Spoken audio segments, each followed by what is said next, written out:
जय हिंद फ्रेंड, हिंदी और पैड में आप सभी का स्वागत है। फ्रेंड्स, हिंदी साहित्य सीरीज संबंधी जो पीवाईक्यू का कलेक्शन प्लस इम्पॉर्टेंट फैक्ट का कलेक्शन लेकर हम प्रस्तुत हैं, उसमें आज जो हम बात करने वाले हैं टॉपिक है भक्ति काल। यहाँ पे आपको भक्ति काल से संबंधित जितने भी इम्पॉर्टेंट फैक्ट याद होने चाहिए वो सारे ही तथ्यों को यहाँ पे संकलित किया गया है। साथ ही आपको पीवाईक्यू भी लगाया जाएगा, पीवाईक्यू में किस प्रकार के क्वेश्चन आते हैं। यहाँ पे देखिए, जो भक्ति काल है, जब भी भक्ति काल की बात करते हैं तो पूर्व पीढ़िका यानी पारिभाषित रूप में भक्ति काल को समझते हैं कि आदिकाल के बाद भक्ति काल की जरूरत क्या पड़ी, कहाँ से उत्पन्न हुआ भक्ति काल, इस दौर में कौन कौन से कवि हुए, कौन से रचनाकार हुए, किस रचना का कौन सा प्रकाशन वर्ष है। ये बहुत सारे तथ्यों को हम यहाँ पे देखेंगे। पहले तो हम पारिभाषित रूप में भक्ति काल का मतलब समझे तो भक्ति काल से मतलब है उस काल से जिसमें मुख्यतः भागवत धर्म के प्रचार तथा प्रसार के फलस्वरूप भक्ति आंदोलन का आरंभ हुआ था और जैसे जैसे वो बढ़ता गया धीरे धीरे लोकप्रिय हुआ।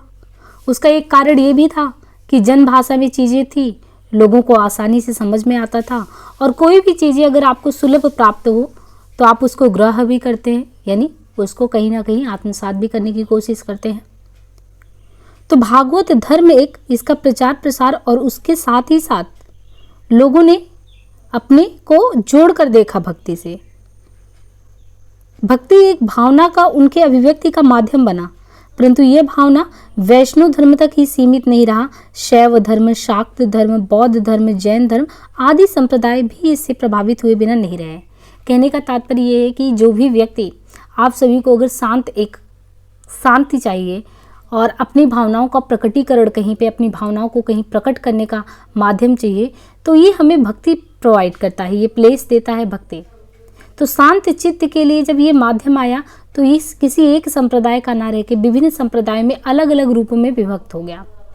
हर एक संप्रदाय की अपनी मान्यता होती है और उस मान्यता के अनुसार वो क्रियाकलाप करते हैं।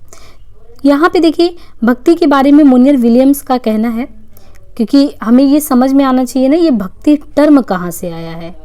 तो इसके संदर्भ में बात करें तो मोनियर विलियम्स जो हैं, इनके अनुसार भक्ति शब्द की व्युत्पत्ति भज धातु से हुई है।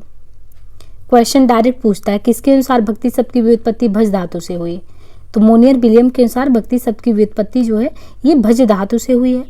भक्ति का सबसे पहले उल्लेख आपको कहाँ मिलता है, ये तो हमने बताया कि भज धातु से ये टर्म जो है भक्ति वो निकला है, लेकिन मन में आए कि भक्ति का सबसे पहले उल्लेख कहाँ पे मिलता है, तो वो उल्लेख श्वेताश्वर उपनिषद में मिलता है। वैदिक भक्ति परंपरा के समानांतर दक्षिण भारत में द्रविड़ संस्कृत गर्भित पृथक भक्ति परंपरा का उदय हो चुका था। आचार्य रामचंद्र शुक्ल ने भक्ति काल का समय क्या माना है, तो रामचंद्र शुक्ल ने जो भक्ति काल का समय माना है वो संवत 1375 से लेकर 1700। अब ये हम संवत में देख रहे हैं तो 1375 से 1700 बताया जा रहा है कि रामचंद्र शुक्ल ने जो भक्ति काल का समय माना है वो संवत 1375 से 1700। लेकिन यही चीज़ हम ईस्वी में देखेंगे, तो ईस्वी में देखेंगे तो ये जो समय हो जाएगा ये 57 माइनस करके 1318 से 1643। ये दोनों ही प्रकार के क्वेश्चन आते हैं। विकल्प में आपको ये ध्यान देना है कि क्वेश्चन जो है संवत में पूछा गया है, ये ईस्वी में पूछा गया है। अगर ईस्वी में पूछा गया है तो 57 माइनस कर दीजिए। 1375 से 1700 का समय जो है ये संवत में है। 1318 से 1643 का ये जो समय बताया हमने ये ईस्वी में है, तो दोनों को ध्यान रखना है आपको। तो तीन चीज़ें आपको यहाँ क्लियर हुई। भक्ति शब्द भज धातु से उत्पन्न हुआ मुनियर विलियम के अनुसार, सबसे पहले श्वेताश्वर उपनिषद में मिला, और ये सबसे पहले अगर देखें भक्ति परंपरा का उदय हमें दक्षिण भारत में द्रविड़ संस्कृति रूप में दिखता है। हालांकि ये उत्तर भारत में और पहले रूप में रहा होगा, लेकिन जहाँ से प्रसारित हुआ उसको हम केंद्र बिंदु मानते हैं। और साथ ही साथ हमने ये भी बात की कि इसका समय भक्ति काल का क्या है। अब बात करते हैं कि भक्ति काल का जो उत्पत्ति हुआ है उसके संबंध में अलग अलग जो विद्वान हैं, आप हिंदी साहित्य की ये विशेषता ही मानिए कि जितने प्रकार के आपको विद्वान मिलेंगे उनके मत हैं, और जो हिंदी साहित्य वो सभी का स्वागत करता है। तो भक्ति काल के उत्पत्ति के संबंध में विभिन्न विद्वानों के अलग अलग मत हैं। जैसे ग्रियर्सन विद्वान है, इनका मत क्या है कि भक्ति आंदोलन जो है ये कहाँ से उत्पन्न हुआ, तो ग्रियर्सन कहते हैं भक्ति आंदोलन जो है ये ईसाइयत की देन है, यानी भक्ति आंदोलन जो आया है ये ईसाइयत की देन है। आचार्य शुक्ल क्या कहते हैं, भक्ति आंदोलन इस्लामी आक्रमण से पराजित हिंदू जनता की निराश मना स्थिति से उत्पन्न हुआ। अब यहाँ पे शुक्ल और द्विवेदी में आप कन्फ्लिक्ट देखेंगे, एक विवादास्पद स्थिति, क्योंकि मन में ये आता है कि चलो अंग्रेजों ने हम पे राज किया तो जो भी वहाँ के होंगे वो कम से कम अपना पक्ष लेंगे।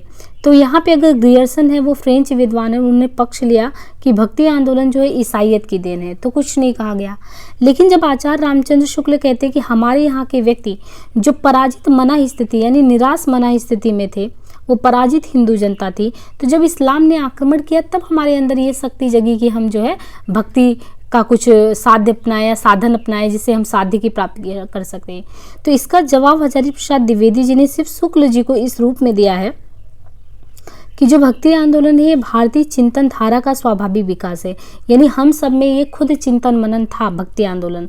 ये किसी ने ऐसा नहीं है कि हमको दो गाल पे लगाया हो चाटा फिर हम जगे हों फिर उसका हम प्रत्युत्तर करें, ऐसा नहीं है।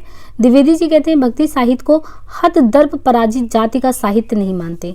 तो ये क्वेश्चन भी आ सकता है कि कौन हतदर्प पराजित जाति का साहित्य नहीं मानता है भक्ति आंदोलन को, और 4 विकल्प आपको दे दे, नामोर सिंह, रामविलास, हजारी प्रसाद, रामचंद्र शुक्ल, तो आपको हतदर्प पराजित जाति का साहित्य नहीं मानते कौन? द्विवेदी जी। इसके बाद बात करें रामविलास शर्मा, मार्क्सवादी साहित्यकार के तौर पे जानते हैं। तो भक्ति आंदोलन कहते हैं कि एक जातीय और जनवादी आंदोलन है। भक्ति आंदोलन क्या है? एक जाति और जनवादी आंदोलन है, ये रामविलास शर्मा कहते हैं। बच्चन सिंह यहाँ पे क्या कहते हैं? तो यहाँ पे देखिए जो बच्चन सिंह है ये कहते हैं कि भक्ति आंदोलन इतना व्यापक, गहरा, लोकोन्मुखी और प्रभावशाली था कि इसे देखकर किसी का आश्चर्यचकित हो जाना अस्वाभाविक नहीं है। मतलब कि ये जब आया, जब कोई आपको अच्छी चीज़ें दे तो फिर आपको भी लगता है कि नहीं, इसको हम कैसे छोड़ सकते हैं। तो बच्चन सिंह कह रहे हैं कि जब ये भक्ति की लहर थी वो इतना गहराई अपने में ली हुई थी, लोगों का इतना कल्याण करने वाली थी, इतनी प्रभावशाली थी कि इसे देखकर आप इसको ना नहीं कर सकते। तो इसका आश्चर्यचकित हो जाना किसी को देखकर अस्वाभाविक नहीं है। ये पहला भारतीय नवजागरण था जो कश्मीर से लेकर कन्याकुमारी और गुजरात से लेकर असम तक फैला हुआ था। तो ये कौन कहता है? ये बच्चन सिंह कहते हैं। इसके बाद बात करें, विभिन्न विद्वानों ने भक्ति आंदोलन के उद्गम स्थल के संबंध में अपना निम्नलिखित मत यहाँ पे व्यक्त किया है। जैसे डॉक्टर सत्येंद्र हैं। डॉक्टर सत्येंद्र क्या कहते हैं? डॉक्टर सत्येंद्र कहते हैं भक्ति द्राविड़ उपजी लाए रामानंद, प्रकट किया कबीर ने 7 दीप 9 खंड। तो डॉक्टर सत्येंद्र यहाँ पे कहते हैं, तो ये ध्यान रखना है कि कौन से विद्वान ने कहा भक्ति द्राविड़ उपजी लाए रामानंद, प्रकट किया कबीर ने 7 दीप 9 खंड। इसके बाद ग्रियर्सन के बारे में विद्वान ग्रियर्सन है। विद्वान ग्रियर्सन कहते हैं कि ईसा की 2री-3री शताब्दी में कुछ ईसाई मद्रास चेन्नई आकर बस गए, जिनके प्रभाव से भक्ति का विकास हुआ। इसके बाद बात करें आचार्य रामचंद्र शुक्ल के, तो रामचंद्र शुक्ल क्या कहते हैं? आचार्य रामचंद्र शुक्ल जी कहते हैं कि भक्ति का जो सोता दक्षिण की ओर से धीरे धीरे, यानी उनके अनुसार जो है, शुक्ल जी के अनुसार कि धीरे धीरे उत्तर भारत की ओर पहले से ही आ रहा था, उसे राजनीतिक परिवर्तन के कारण शून्य पड़ते हुए जनता के हृदय क्षेत्र में फैलने के लिए पूरा स्थान मिला। तो कुल मिला के हमने अभी तक भक्ति काल से संबंधित जितने भी पॉइंट देखे, भज धातु से उत्पन्न देखा, श्वेता श्वेताश्वर से निकला देखा, साथ ही रामचंद्र शुक्ल ने इसका समय 1375 से समथिंग बताया, फिर हमने ईस्वी में कन्वर्ट करके उसको भी देखा। साथ ही साथ हमने ये समझा कि अलग अलग विद्वानों के भक्ति आंदोलन को लेके क्या मत हैं, चाहे वो द्विवेदी जी हों, चाहे वो शुक्ल जी हो, नामोर सिंह हो, रामविलास शर्मा हो, बच्चन हो, ये सभी के द्वारा जो है अलग अलग साहित्यकारों के जो मत मतांतर थे उनको हमने देखा। अब जो हम नेक्स्ट टॉपिक पे बात करेंगे वो है, अगर भक्ति आंदोलन इस तरीके से फैला और विद्वानों के विचार हर एक चीज़ को लेकर अलग अलग हैं, तो भक्ति आंदोलन के संदर्भ में जो लेखक हैं, अलग अलग लेखक हैं, उनके कथन कुछ हैं। अब कौन क्या कहता है, इन सभी को हमें ध्यान में रखना है, क्योंकि हमारे एग्जाम का पैटर्न ही ऐसा होता है जिसमें आपको चीज़ों को पहचानना होता है ना, विकल्प के तौर पे देखना है। तो बिल्कुल आप ध्यान दीजिए, तो भी आपको ये रहेगा, कंठस्थ सस्ता नहीं करना है। यहाँ पे देखिए जैसे रामचंद्र शुक्ल हैं। अब यहाँ पे रामचंद्र शुक्ल कहते हैं कि देश में मुसलमानों का राज्य प्रतिष्ठित हो जाने पर हिंदू जनता के हृदय में गौरव, गर्व और उत्साह के लिए वो अवकाश न रह गया। उसके सामने ही उसके देव मंदिर गिराए जाते थे, देव मूर्तियाँ तोड़ी जाती थी और पूज्य पुरुषों का अपमान होता था और वे कुछ भी नहीं कर सकते थे। इतने भारी राजनीतिक उलटफेर के पीछे हिंदू जन समुदाय पर बहुत दिनों तक उदासी छाई रही। अपने पौरुष से हताश, तो ये बहुत इंपॉर्टेंट पंक्ति यहाँ पे है कि अपने पौरुष से हताश जाति के लिए भगवान की शक्ति और करुणा का और ध्यान ले जाने के अतिरिक्त दूसरा मार्ग ही नहीं था। तो रामचंद्र शुक्ल जी ने सीधे यही कहा कि उस समय किसी के पास कोई रास्ता नहीं था, और जब आप इतने निराश होते हैं तो उस समय जो आपको रास्ता दिखाता है आप उसी तरफ चल पड़ते हैं।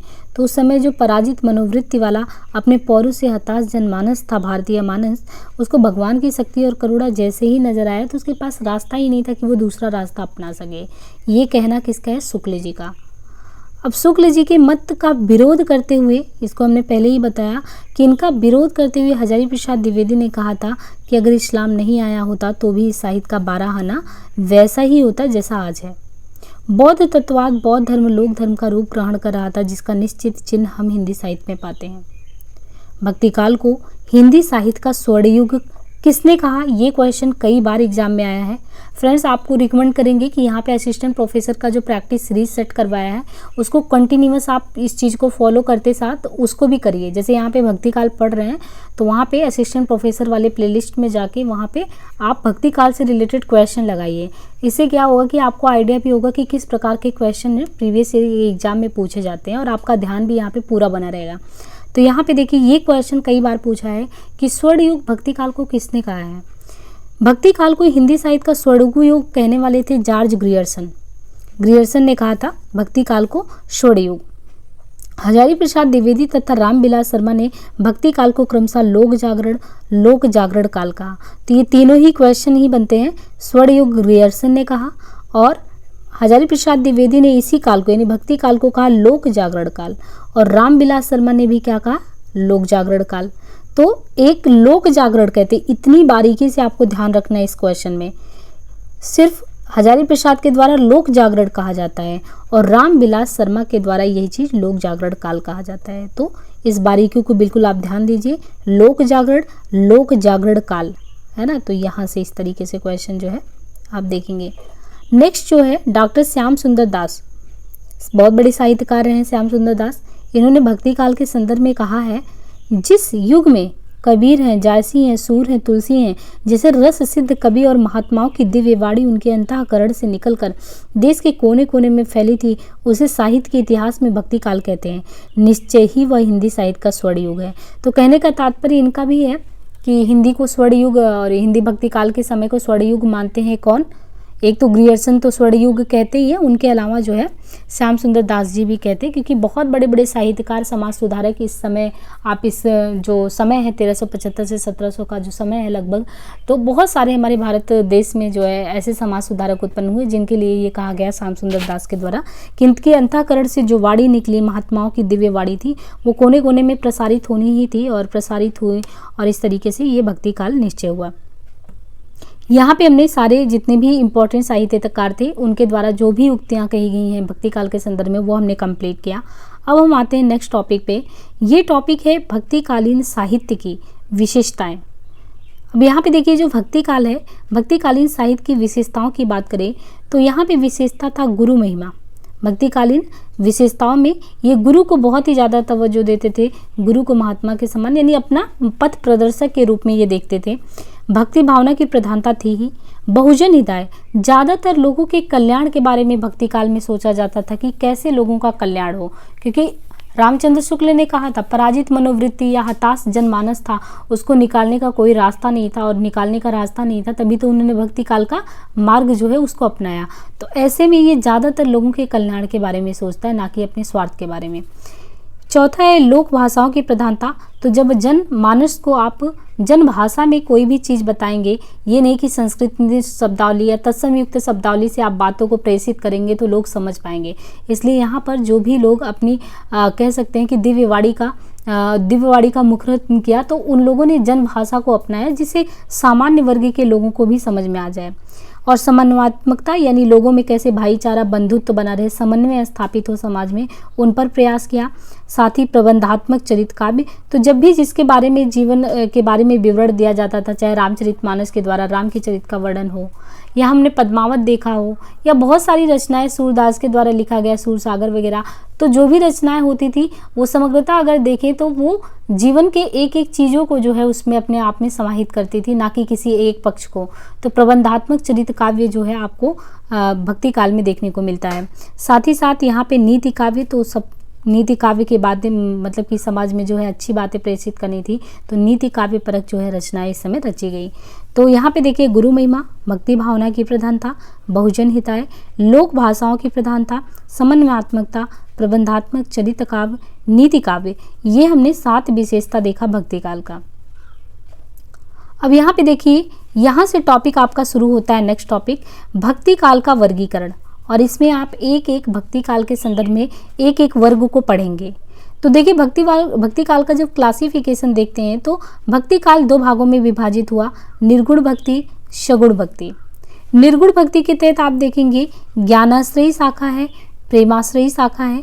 ज्ञानाश्रयी शाखा में उसी को संत काव्य भी कहते हैं। तो क्वेश्चन इस तरीके से भी आता है एग्जाम में कि संत काव्य किसको कहते हैं, और 4 ऑप्शन दे दिया, ज्ञानाश्रयी, प्रेमाश्रयी, राम भक्ति शाखा, कृष्ण भक्ति शाखा। तो आपको दोनों ही नामों को ध्यान रखना है। एक तो आपको ज्ञानाश्रयी शाखा, भाई जो ज्ञानी होंगे वही संत होंगे, वही सज्जन पुरुष होंगे, तो उनको हम ज्ञानाश्रयी शाखा को संत काव्य भी कहते हैं। और प्रेमाश्रयी शाखा को सूफी इसलिए कहते हैं कि आप देखते हैं प्रेम बंधुत्व को जो हमारे देश में फैलाने का काम किया उसको सूफी कवियों ने किया है, तो इसको सूफी काव्यधारा भी कहते हैं, साथ ही साथ इसको प्रेमाश्रयी शाखा भी कहते हैं। और ये दोनों ही निर्गुण निराकार ब्रह्म की उपासना करते हैं। कोई भी इस तरीके से अपने ईश या प्रभु का साकार मूर्ति के रूप में स्थापित नहीं करते हैं। वो ये मानते हैं कि इस धरा पर कोई भी ब्रह्म है जो इस ब्रह्मांड को संचालित कर रहा है। तो ये निर्गुण भक्ति के तहत आता है। और सगुण भक्ति में देखेंगे तो सगुण भक्ति में राम भक्ति शाखा है और कृष्ण भक्ति शाखा।